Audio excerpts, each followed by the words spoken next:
네, 오늘 마태복음 16장 24절에서 25절 말씀 함께 보시겠습니다. 예, 지난주와 같은 말씀, 레위기 23장과 마태복음 16장 24절에서 25절, 예, 오늘도 함께 보시겠습니다.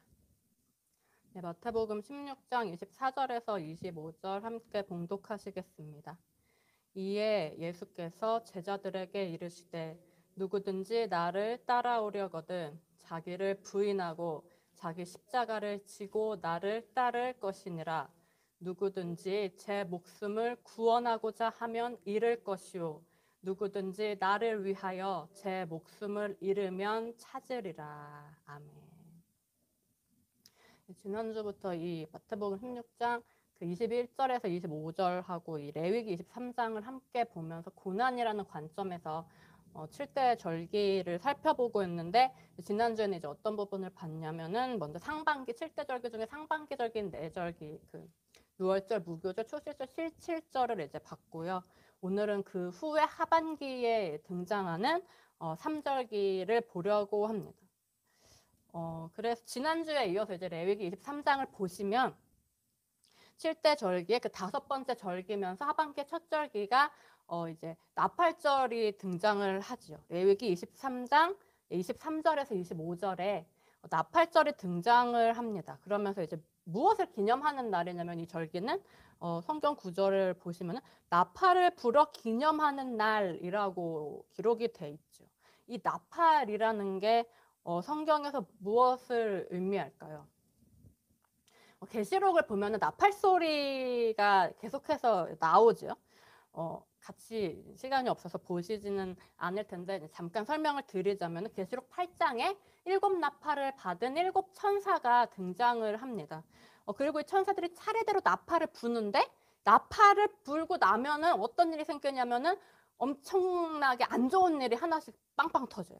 첫 번째 나팔 소리가 난 후에는 피 섞인 우박과 불이 땅에 쏟아져 땅과 수목과 각종 푸른 풀의 3분의 1이 타버리고요. 두 번째 나팔 소리가 난 후에는 불붙은 큰 산 같은 게 바다에 던져져서 바다의 3분의 1이 피가 되고 그 속에 생명 가진 피조물의 3분의 1이 죽고 배들의 3분의 1이 깨지고요. 세 번째 나팔 소리가 난 후에는 타는 큰 별이 떨어져서 많은 사람이 죽는다. 이런 식으로 계속 나팔 소리가 나고 엄청난 아주 안 좋은 환란과 고난이 닥치고 또 나팔 소리가 나고 이런 식으로 7번째 나팔 소리까지 갑니다. 그래서 마지막 7번째 나팔 소리 후에는 막 용이 나오고 하늘에서 전쟁이 나고 아주 난리가 나죠. 그래서 어떤 순서냐면 계속해서 나팔 소리, 죽음 같은 환란과 고통, 나팔 소리, 죽음 같은 환란과 고통, 이게 이제 번갈아 가면서 7번이 등장을 해요. 그리고서 마침내 그 7번째의 그 환란과 그 고통 후에 무슨 일이 일어나냐면 이게 다 지난 후에 마지막에 완전한 심판이 임하고 그리고 드디어 어린 양의 혼인잔치와 새 하늘과 새 땅, 하나님의 도성이 임하죠. 그러니까 순서대로 보면 이게 어떤 순서냐면은 나팔 소리, 엄청난 환란과 그 죽음 같은 고통의 그 고난, 그 후에 오는 승리와 영광이라는 이런 순서로 흘러가고 있습니다. 나팔 소리, 환란과 고난, 그 후에 승리와 영광, 이런 흐름이죠. 이 흐름의 순서가 뭐와 같냐면 오늘 보실 이 하반기 3절기의 순서와 같습니다. 어떻게 같은지를 한번 보시겠습니다. 먼저 나팔절이 이제 레위기 23장 23절에서 25절에 등장을 하는데 사실 나팔절은 별로 볼 게 없죠. 말 그대로 나팔을 불어 기념하는 날, 나팔 소리를 크게 내는 날이니까 계시록에서 환란과 고난이 닥치기 전에 나팔 소리가 먼저 나는 것처럼 나팔 소리가 들리는 것을 이야기를 하고 있어요. 그리고 다음으로 이제 나팔절 다음으로 나오는 속죄일이 이제 27절에서 32절인데 이 속죄일은 뭐가 특징이고 핵심이냐면 스스로 괴롭게 하는 것이 이 속죄일의 핵심이에요. 레위기 23장 27절을 보시면 너희는 하면서 스스로 괴롭게 하며 이렇게 말씀하고 또 29절에 이날에 스스로 괴롭게 하지 아니하는 자는 그 백성 중에서 끊어질 것이라. 그리고 또 32절에도 너희는 스스로 괴롭게 하고 계속해서 스스로 괴롭게 하는 것을 강조하고 있어요. 스스로 괴롭게 하는 것을 다르게 말하면 자기 자신에게 고통을 주라는 거죠. 자기를 괴롭게, 고난스럽게, 고통스럽게 하라는 거예요. 괴로움, 고난, 뭐 다 고통 똑같은 말이잖아요. 그러니까 스스로를 고난스럽게 해라. 자기 자신을 고난 속으로 집어넣어라 라는 명령이 바로 속죄일의 명령입니다. 그리고 이제 이 속죄일 이후에 이어지는 마지막 절기가 초막절이죠. 33절부터 44절입니다. 초막은 이제 천국을 상징하지요. 천국 같은 초막을 지어놓고 기뻐하고 즐거워하면서 그 승리와 기쁨과 영광을 느껴보고 누려보는 그런 절기죠. 그러면은 지금 하반기 3절기가 흐름이 어떠냐면 먼저 첫 번째 나팔절, 먼저 나팔 소리가 나고 그 두 번째 그 다음에 속죄일, 이건 괴로움과 고난과 고통에 대해서 말하고요. 마지막 세 번째 초막절은 승리와 영광과 천국을 말하고 있으니까 이 흐름의 순서가 계시록의 그 나팔 소리, 그 후에 오는 환난과 고난, 그 후에 오는 천국과 그 승리와 영광이라는 이 흐름과 동일하죠. 그래서 이 하반기 3절기와 그 계시록 그 8장 이후에 그 흐름이 우리에게 똑같이 말하고자 하는 것을 우리가 분명하게 알 수가 있어요. 그러면 이 계시록과 또 레위기가 말하고 있는 나팔 소리, 그 다음에 환란과 고난, 그 다음에 승리와 영광, 이게 도대체 우리 삶에는 어떻게 찾아오는가? 과연 우리 삶에 무엇이 나팔 소리이고 그 후에 환란과 고난은 또 뭐고 그 후에 영광과 승리와 천국은 또 무엇일까? 오늘은 이제 이 부분을 함께 나눠 보려고 해요. 먼저 첫 번째로 나팔 소리가 무엇인가? 나팔 소리. 지금 성경에서 나팔이 크게 울리고 레위기도 계시록도 나팔이 크게 울린 다음에 그 일들이 일어나고 있는데 도대체 우리 삶에 뭐가 울려 퍼지는 게 나팔이 울려 퍼지는 걸까요? 이 나팔 소리란 게 대체 뭐길래 이게 울리고 난 후에는 막 감당 못할 환난과 고난이 찾아오는 걸까요? 지난주에 이제 뭘 함께 보셨냐면 제자들의 삶 속에서 상반기의 4절기가 어떻게 나타나는가 그 부분을 함께 봤어요. 복음서하고 그 후에 이제 사도행전을 통해서 예수님의 제자들인 사도들의 삶 속에서 상반기 4절기가 그저 단순하게 1년에 한 번 규칙적으로 돌아오는 그런 달력적인 그런 절기로서가 아니고 내 인생의 절기로서, 내 인생 절기로서 제자들의 사도들의 삶 속에 어떻게 상반기 4절기를 제자들이 겪어나갔는지를 봤습니다. 그래서 이제 짧게 간단하게 말씀드리면 먼저 6월절은 이제 언제였냐면은 제자들이 보았을 때. 뭘 보았냐 하면은 6월절 어린 양이신 주님께서 십자가를 지고 고난의 길을 가신 것을 보았을 때였죠. 그래서 주님이 죽음의 고통을 맞이하시는 것을 제자들이 보았을 때, 그 본을 보았을 때. 그럼으로써 고난으로만 구원에 이른다는 그 구원의 원리를 보고 그 구원의 원리가 직접 삶의 원리, 그러니까 나는 고난의 길을 감으로써 구원에 이른다라는 직접적인 삶의 원리가 돼서 실제로 그 길을 살아가시고 그럼으로써 구원이 이루어지는 것을 보았을 때 제자들이 그때 그들의 인생 속에서 첫 절기인 6월절을 넘어갔습니다. 다음으로 이제 두 번째 절기인 무교절은요. 무교절은 제자들의 삶 속에서 언제였는가? 그러니까 예수님이 죽으신 후에 부활하시고 그리고 승천하시기 전까지 이때까지가 제자들의 삶에서의 무교절이었죠. 왜냐하면 이제 이 기간 동안 제자들의 뭐가 바뀌었냐면은 가치관이 바뀌었습니다. 인생을 살아가는 가치관, 사고방식, 삶의 원리, 그 모든 생각이 바뀌었어요. 뭐에서 뭘로 바뀌었냐면은 예전에는 주님 고난의 길을 가지 마세요. 주님 그런 일은 생기지 않을 거예요. 극도로 고난을 막 혐오하고 거부했던 이 제자들이 아주 질색팔색을 하던 제자들이 고난으로만 영광에 이를 수가 있구나. 나도 주님을 따라서 고난의 길을 가야겠다. 그래서 그 고난을 통해 구원에 이르러야겠다라는 변화요. 편안하고 안락한 삶을 지향하고 그것을 추구하던 그 기준으로 살아가던 삶의 원리가 고통의 삶, 고난의 삶을 지향하는 삶의 원리로 완전히 바뀌어 버리죠. 이것이 바로 이제 뭐냐면은 내 생각이 하나님의 생각으로 대체되는 거죠. 생각이 변화하는 것. 그래서 땅의 생각에서 하늘의 생각으로, 이 육의 생각에서 영의 생각으로, 이 사람의 교훈에서 하나님의 교훈으로, 즉 유교병에서 무교병으로 너희는 이래 동안 무교병을 먹을지니라 라고 명령된 그 무교절의 절기를 지난 것이죠. 자신의 삶 속의 무교절을 지난 것입니다. 그래서 1년에 한 번씩 지키는 그런 절기로서의 무교절이 아니고 내 인생의 무교절, 제자들의 그 인생 무교절. 언제였는가 하니까 예수님의 죽음 이후부터 이제 승천 전까지였습니다.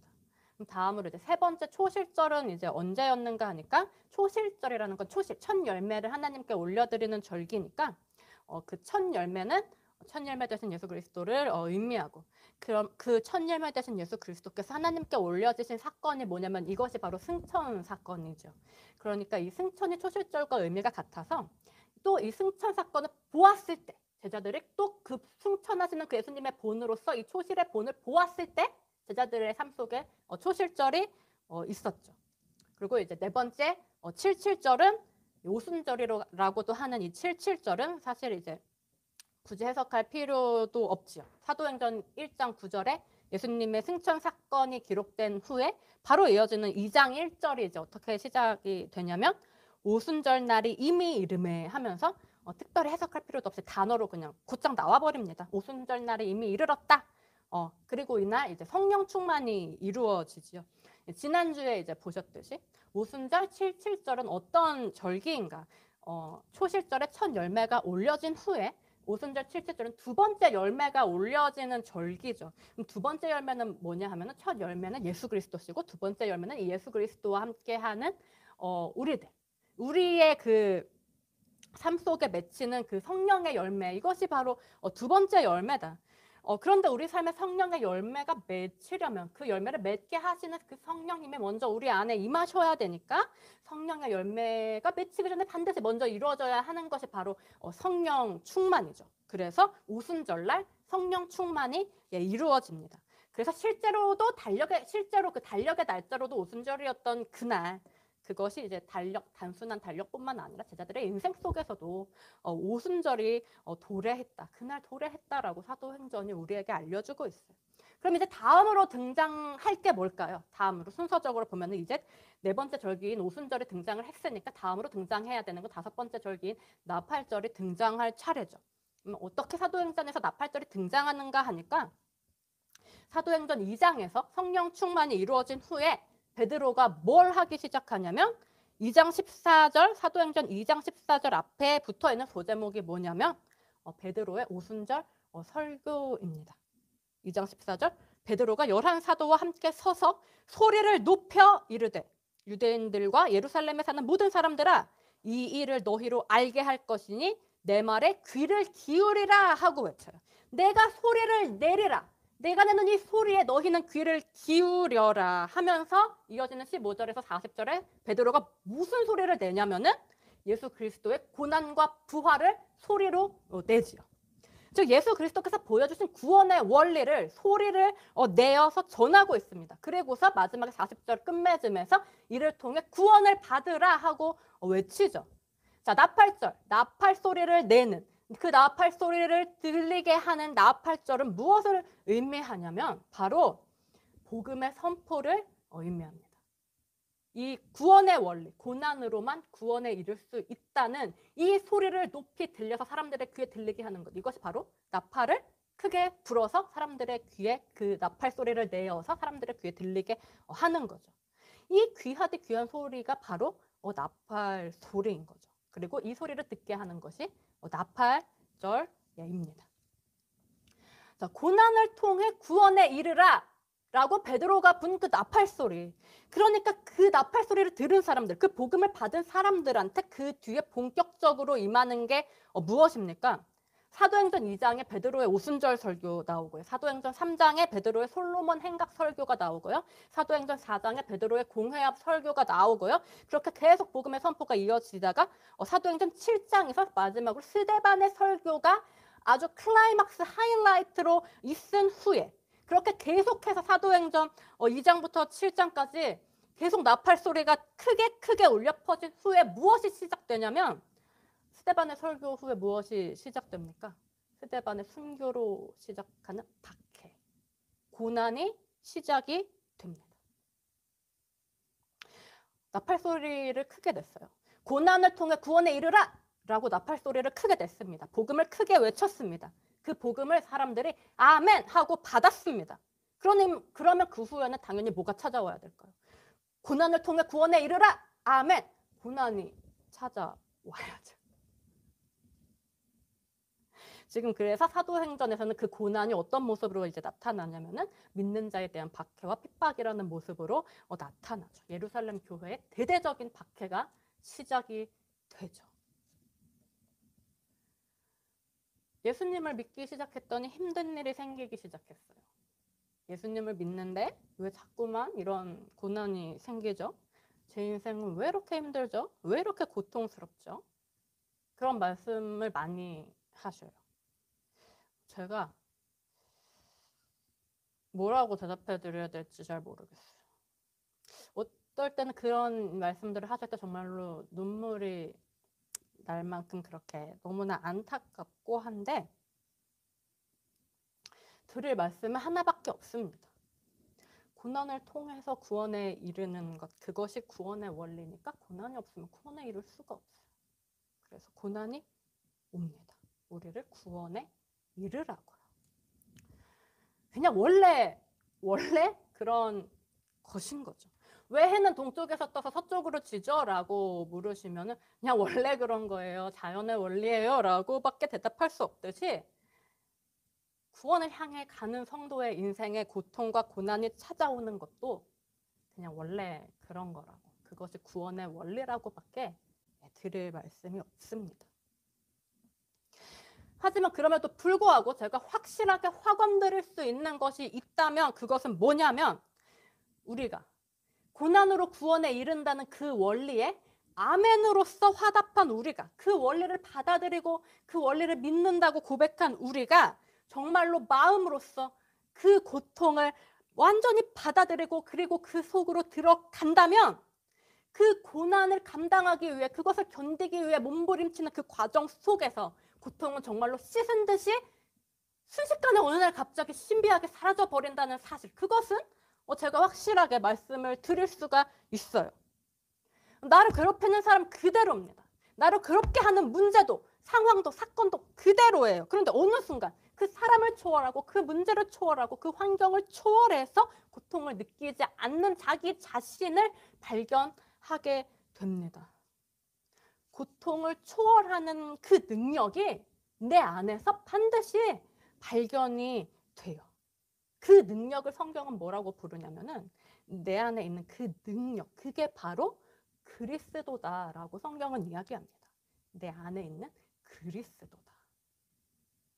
내 안에 있는 고통을 삼켜버리고 초월시키는 능력. 내 안에 바로 이 능력인 그리스도가 있는 사람만이 마침내 마지막에 온전한 그리스도 안으로 들어갈 수가 있는 거죠. 그 온전한 그리스도 안을 우리가 뭐라고 부릅니까? 그곳을 우리가 천국이라고 부르죠. 천국. 온전한 그리스도 안. 마지막 날의 저 천국 이전에 지금 우리의 삶 속에서 내 주위 사람이나 아니면 내 주변 환경이 파괴할 수 없는 우리의 안에 자리 잡은 내면의 천국이 반드시 먼저 이루어져야 합니다. 어떤 문제가 터져도 어떤 고통이 생겨도 그 고통을 지배하고 그 고통을 뛰어넘게 만드는 아주 강력한 내면의 천국이에요. 어떤 고통이든지 무엇이든 세상 모든 고통을 다 삼켜버려, 다 불태워버려. 그래서 완전히 물처럼 녹여버리는 강력한 용광로와 같은 그런 천국이 우리의 안에 있어야 돼요. 사실 우리가 고통을 느끼는 이유는 뭐냐면 우리 안에 이 강력한 용광로, 들어오는 모든 것은 다 순식간에 불길처럼 삼켜서 녹여버리는 그 강력한 용광로, 이게 우리 안에 없기 때문에 우리가 고통을 느끼는 것입니다. 그렇다면 우리가 고통스러운 일이 계속해서 연달아 생기는 이유는 사실 하나뿐이에요. 내 안에 아직 이 강력한 용광로가 없다는 사실을 알려주기 위해서요. 아직 없다는 거예요. 이 안에 뭔가 뜨거운 게 있긴 있어요. 근데 그거는 아직 뭐가 있냐면 이 강력한 용광로에 비하면 미니 손난로 같은 거예요. 미니 손난로. 따뜻하긴 한데 아무것도 태워버리지 못합니다. 아무것도 삼키지 못해요. 그 화재 현장에 불이 얼마 전에 이제 속초 쪽에 굉장한 산불이 났죠. 삼켜버리죠. 그냥 막 낼름낼름 삼켜버려 주위를 초토화시켜버리죠. 그런 불이 우리 안에 있으면, 그 용광로가 우리 안에 있으면 어떤 고통이 나를 찔러도 바로 그 용광로가 삼켜서 없애버려요. 근데 우리 안에 아직 그것이 있지 못하고 그냥 작은 미니 손난로만 있는 거죠. 그것을 알려주기 위해서 고통은 우리에게 다가옵니다. 지금의 이 작은 손난로가 아니고, 그게 아니고 그거하고는 비교도 되지 않는 그 활활 타오르는 강력한 용광로, 그것을 바라보고 그것을 소망하고 그것을 갖게 되어야 한다라고 우리에게 말해주기 위해서. 그래서 고통의 일들이 우리를 찾아옵니다. 그런데 단순히 그 고통이 싫고 힘든 게 싫다고 이것을 피해버리거나 이것을 잘라내버리면 그 후에는 어떻게 될까요? 절대로 우리 안에는 그 타오르는 용광로가 생길 수가 없습니다.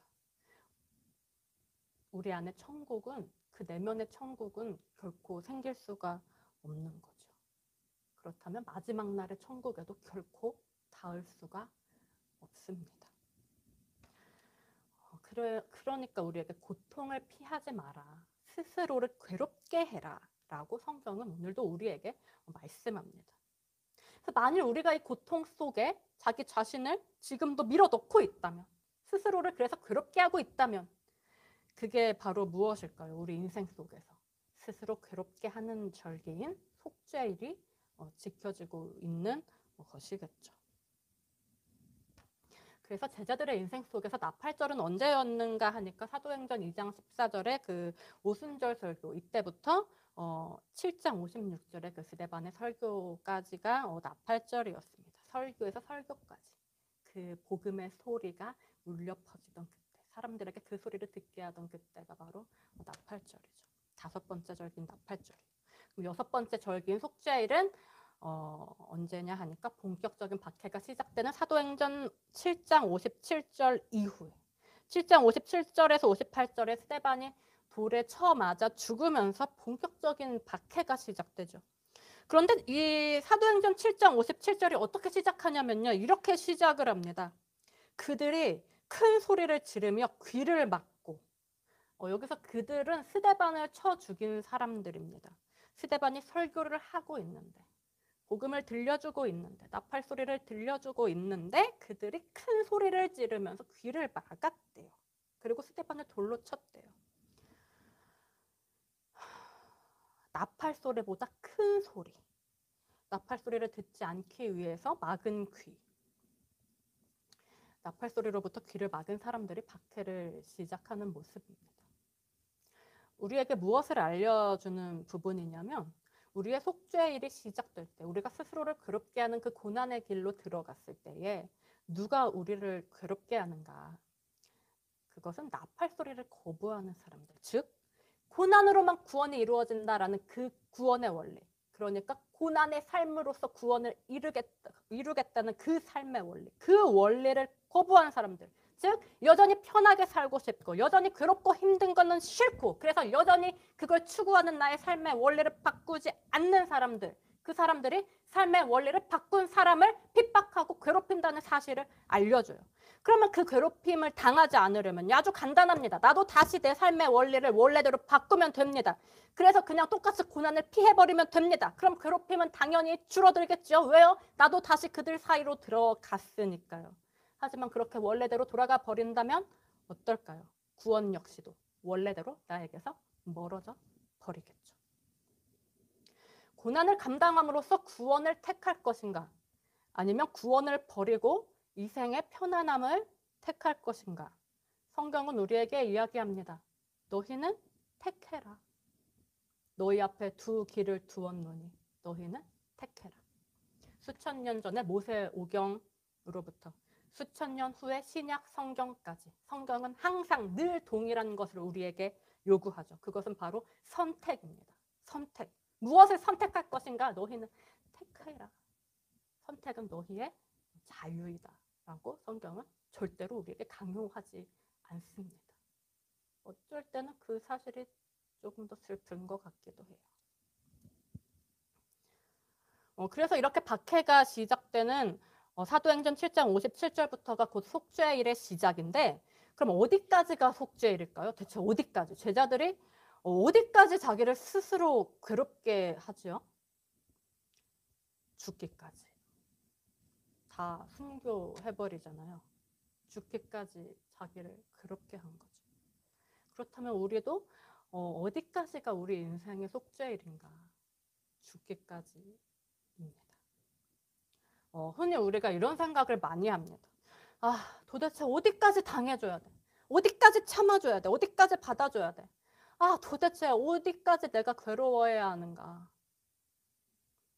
죽기까지라고 성경은 이야기하고 있습니다. 그런데 다만 여기도 두 종류의 사람이 있어요. 괴롭힘을 당하는 사람에게 두 종류의 사람이 있습니다. 하나는 속죄일이 우리에게 명령하는 것처럼 스스로 괴롭게 하는 사람이고요. 다른 하나는 스스로 괴롭게 하는 게 아니고 남이 괴롭게 하는 사람이죠. 그럼 어떤 사람이 스스로 괴롭게 하는 사람이고 어떤 사람이 남이 괴롭게 하는 사람일까요? 내가 괴롭기가 싫은데 남이 날 괴롭혀요. 어쩔 수 없이 나를 괴롭히니까 내가 너무 괴로워. 이런 사람이 이제 남이 나를 괴롭히는 사람이고, 내가 스스로 나를 괴롭게 하고 싶어요. 성경이 이렇게 말하니까 스스로 괴롭게 해야겠다. 어떻게 해야지 나를 괴롭게 할 수 있을까? 그런데 이제 마침 남이 나를 괴롭혀주네. 그래, 그 괴로움 속으로 들어가자 하면 이제 이게 스스로 괴롭게 하는 사람이죠. 그리고 오늘 속죄일에 대해서 명령하는 레위기 23장 29절은 이렇게 단언합니다. 레위기 23장 29절. 이날에, 속죄일이죠. 이날에 스스로 괴롭게 하지 아니하는 자는 그 백성 중에서 끊어질 것이라. 그 백성 중에서 끊어질 것이라는 무시무시한 말씀을 하고 있습니다. 여기서 이 날이 언제일까요? 이 속죄일, 이 날이 언젠가? 언제냐면 우리의 인생 속에서 내 인생에 찾아온 나만의 유월절. 다들 그리스도의 십자가를 만난 경험을 하셨기에 지금 수요 예배 이 자리에 앉아 계시는 줄을 믿습니다. 아니면 수요 예배까지는 아마 오시지 않지 않을까 싶어요. 내 인생에 찾아온 나만의 유월절, 그 그리스도의 십자가를 내가 경험한 그 나만의 유월절. 그리고 그걸 통해서 나도 그리스도를 따라가야겠다라는 그 나만의 무교절.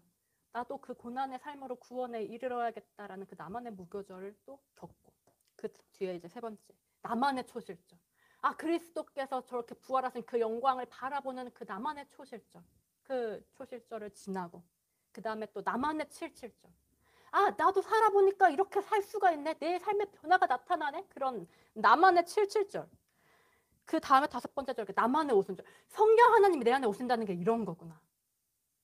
나만의 오순절을 지나서 오늘을 살고 있다면 그 오늘이 바로 속죄일이죠.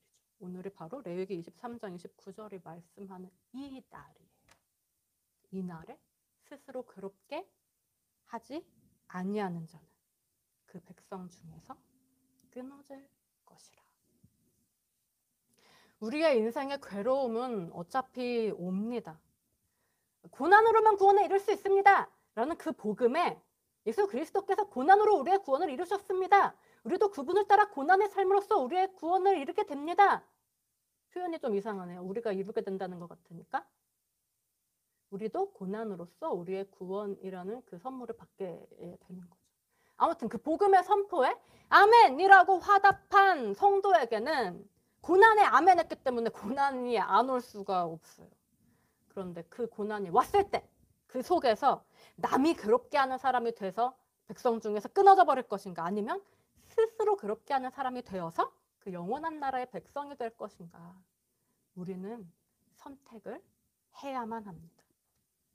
사실 선택하지 않는 게 선택이죠. 스스로 그렇게 해야지라고 선택하면 그것이 하나의 선택이고, 나 아직 모르겠는데 선택 못하겠는데 하고 머물러 있으면 그거에 동시에 하나의 선택이죠. 고난을 선택하지 않은 이미 다른 하나의 선택이에요. 마지막 절기가 남았네요. 마지막 7번째 절기인 초막절. 제자들의 인생 속에서 초막절은 언제였을까요? 죽을 때까지 속죄일이었으니까 죽은 후가 초막절이었을까요? 물론 죽은 후도 초막절이지. 죽은 후도 이제 당연히 초막절인데, 그런데 사실은 죽기 전도 초막절입니다. 왜냐하면 사도행전을 보면 제자들이 죽기까지 계속해서 고난의 길을 가지 않습니까? 특히 이제 사도 바울을 보면은 무슨 정말 죽을 자리만 찾아다니는 사람처럼 그렇게 길을 쓰고 고난의 길을 가죠. 옆에서 막 뜯어 말리고 막 지금 글로 가면 이렇게 된다 저렇게 된다 막 바짓가랑이를 붙들고 매달려도 꼭 죽고 싶은 사람인 것처럼 길을 쓰고 그 고통을 찾아서 가요. 바울이 왜 그랬을까요? 바울이 왜 길을 쓰고 그렇게 고통만 찾아다녔는가? 나한테 엄청난 고통을 안겨주던 그 사건이, 그 문제가, 그 상황이 분명히 여전히 그 사건의 상태는 똑같은데, 그 환경, 그 문제 여전히 똑같은데 더 이상 아무런 고통도 내 안에서 일으키지 못할 때, 분명히 겉에 있는 모든 건 다 똑같은데 신기하게도 내 속에서 모든 고통이 사라지고 대신 엄청난 환희가 그 자리를 메우고 있는 것을 발견했을 때 그때 느껴지는 굉장한 전율과 엄청난 쾌감이 있어요. 이것은 정말 사람이 한번 겪으면 그것만 쫓아서 가게 되는 거죠. 중독되시는 분들 있지 않습니까? 뭐 하나에 푹 빠져서 중독되면 거기서 헤어나지 못한 그 어떤 중독보다도 강한 중독이 바로 이 전율과 쾌감으로부터 옵니다. 진리가 우리에게 고난의 길을 가라고 말씀하고 있는데 절대 우리가 그 속에서 그냥 괴로워서 막 힘들어하게 내버려 두고 있지는 절대 않습니다. 그런 일은 결코 없어요. 우리가 고통 속으로 스스로 뛰어들면 그 고통을 뛰어넘게 만드는, 그 환경을 뛰어넘게 만드는, 인간의 모든 감각과 그 인지의 한계를 뛰어넘게 만드는 그 완전히 새로운 것. 이 세상엔 전혀 존재하지 않아요. 그래서 말로 표현할 수 없는 그런 완전히 새로운 것이 진리로부터 우리의 안에 들어옵니다. 밀려 들어와요. 우리가 큰 고통 속으로 들어가면 들어갈수록 큰 파도처럼 우리에게로 밀려 들어옵니다. 그래서 완전히 다른 눈으로 환경을 보게 만들고 완전히 다른 감각으로 사건들을 인식하게 만들어요. 그래서 그 새로운 것 때문에, 내 안에 들어온 새로운 것 때문에 보이는 모든 것이 새로워지고 느끼는 모든 것이 같이 새로워져 버려요. 하늘이 새로워지고 땅이 새로워져요. 새 하늘과 새 땅. 바로 지금 우리에게 임하는 거죠. 바로 지금. 그럼 지금 우리가 어디에 있는 것일까요? 새 하늘과 새 땅, 새 예루살렘, 하나님의 도성, 천국.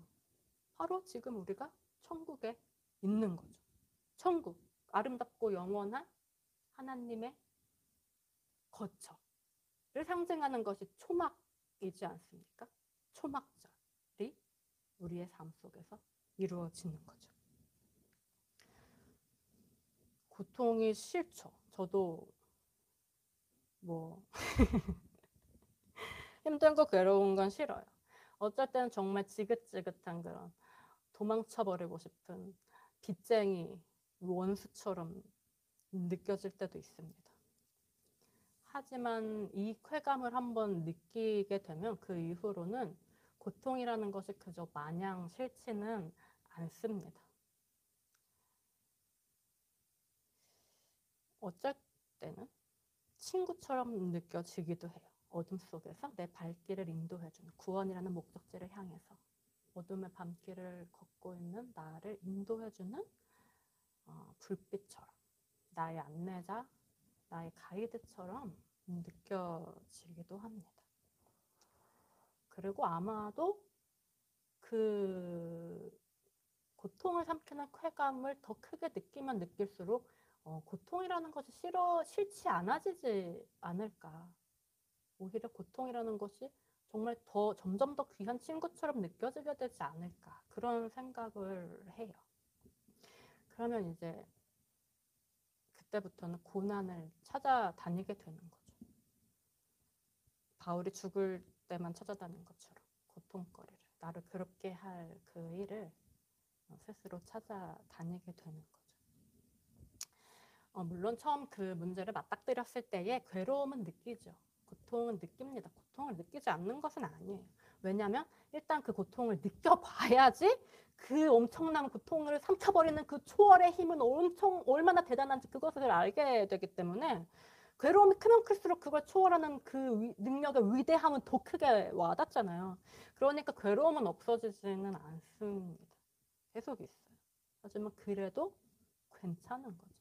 더 이상 그게 싫고 피하고 싶은 것이 아니라 그냥 괜찮은 거예요. 왜냐하면 그 후에 도래할 그 능력을 아니까.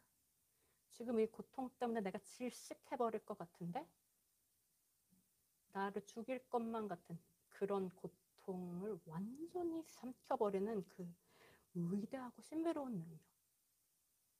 그 능력을 알고 또 그보다 더 큰 능력이 나에게로 올 것을 기대하게 되기 때문에, 그리고 나에게 그것을 이루어줄 그 진리를 신뢰하고 그 진리에 나를 맡기게 되기 때문에 그러니까 괜찮다. 그러니까 나는 오늘도 스스로 괴롭게 한다. 그래서 아침에는 스스로를 괴롭게 하고 저녁에는 그 괴로움을 뛰어넘는 그 능력의 엄청난 기쁨을 맛보니 아침은 속죄일이요, 저녁은 초막절.